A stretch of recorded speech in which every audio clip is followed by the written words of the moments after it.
નમસ્કાર મિત્રો, વિડીયોમાં તમારું સ્વાગત છે। જે હા મિત્રો, અત્યારે હાલના મોટા અને મહત્વના સમાચાર સામે આવી રહ્યા છે। તો મિત્રો, સમાચારમાં વાત કરીએ તો પતંગ પકડવામાં જિંદગીની દોર કપાઈ। આણંદમાં પતંગ લૂંટવા જતા 15 વર્ષના કિશોરનું મોત, પરિવાર શોકમાં માહોલ।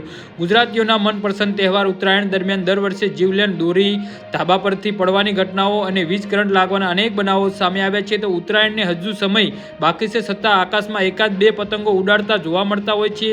આવી સ્થિતિમાં ઉત્તરાયણ પહેલા જ આણંદ જિલ્લામાંથી એક દુઃખદ ઘટના સામે આવી છે।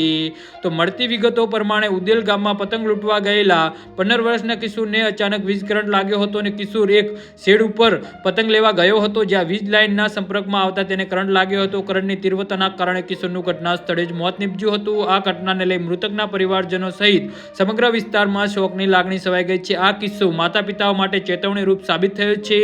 જો કે પતંગ લેવા કે ચગાવવા દરમિયાન અકસ્માત થવાની આ પહેલી ઘટના નથી। અગાઉ પણ આવા અનેક બનાવો સામે આવી ચૂક્યા છે।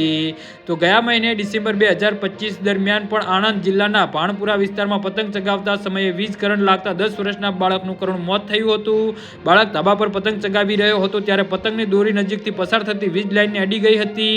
અચાનક આવેલા ભારે કરંટથી બાળક ગંભીર રીતે ઘાયલ થયો હતો। પરિવારજનો તરત જ મદદ માટે દોડી આવ્યા હતા, પરંતુ કરંટની તીવ્રતાના કારણે બાળકનું સ્થળ પર જ મૃત્યુ થયું હતું। જે હા મિત્રો, તો આના વિશે તમારું શું કહેવું છે તો નીચે મારી કમેન્ટ બોક્સમાં જરૂરથી જણાવજો અને અમારી યુટ્યુબ ચેનલને સબસ્ક્રાઇબ કરવાની ભૂલતા નહીં। ધન્યવાદ।